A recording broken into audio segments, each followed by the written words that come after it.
का है। घुमाने में हम आपको 40 मिनट का समय देते हैं, 20 मिनट आपको एक्स्ट्रा फिर फोटोग्राफ वगैरह या एंजॉय के लिए रह जाएगा, इसलिए अब सुनने पर ध्यान दीजिए। ये नालंदा विश्वविद्यालय है जिसकी स्थापना 5th सेंचुरी AD में कुमारगुप्त ने किया था। राजा कुमारगुप्त इस विश्वविद्यालय के फाउंडर थे। हर्षवर्धन और देवपाल ने इसका विस्तार किया था। इसकी एरिया 10 किलोमीटर लंबी, 5 किलोमीटर चौड़ी थी। Sir ji at a time 10,000 छात्र और 1,500 प्रोफेसर यहाँ अध्ययन और अध्यापन के कार्य में लगे हुए थे। लेकिन 12वीं शताब्दी में तुर्किस्तान इन्वेडर बख्तियार खिलजी का यहाँ पे अटैक हुआ और नालंदा को जला दिया गया। 3 बड़ी बड़ी पुस्तकालय यहाँ थी जिसका नाम था रत्न सागर, रत्न दधी और रत्न रंजन। इतनी किताबें थी उनमें जब जलाई गई कि आपकी नालंदा 6 महीना तक लगातार जलता रहा। फिर धीरे धीरे करके भूकंप आया और ये पूरी इमारत मिट्टी से कवर्ड हो चुकी थी। अभी 1 वर्ग किलोमीटर एरिया को खोद खोद करके अंग्रेजी शासनकाल में अलेक्जेंडर कनिंघम ने निकाला है।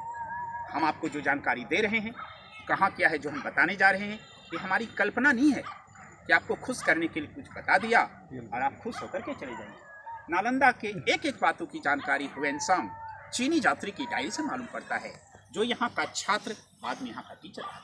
ह्वेनसांग ने जो अपनी डायरी लिखा था, आज भी वो डायरी चाइना में है, जिस डायरी का नाम है सी यूकी। उस डायरी में उन्होंने वर्णन किया था नालंदा के बारे में। नालंदा 2 शब्दों का मेल है, नालंग और दा। नालंग माने कमल का फूल, जो ज्ञान का प्रतीक। दा माने देने वाला, जो ज्ञान देने वाला जगह है वह। इस बड़े विश्वविद्यालय में लैंग्वेज पाली और संस्कृत था, लेकिन विषय के रूप में कला विज्ञान, आयुर्वेद विज्ञान, चिकित्सा विज्ञान, दर्शन शास्त्र, तत्व ज्ञान, खगोल विज्ञान के सब मुख्य सब्जेक्ट थे। नालंदा विश्वविद्यालय में 700 साल तक पढ़ाई चली, 5वीं से लेकर के 12वीं शताब्दी तक। यहाँ जो 17 बड़े बड़े हायर स्कॉलर हुए, जो टाइम टू टाइम यहाँ के वाइस चांसलर हुए, जिनका नाम रहा क्रमशः नरोपा, तिलोपा, विरूपा, मरपा, गुरु पद्म संभवा, शांति देवा, शांति रक्षिता, आर्य देवा, वसुबंधु, असंगा, धर्मकीर्ति, सुविष्णु, नागार्जुन, चंद्रकीर्ति, शीलभद्र, ये सब बड़े बड़े स्कॉलर थे। इन सारे व्यवस्था के साथ नालंदा का एडमिशन प्रक्रिया बहुत कठिन था।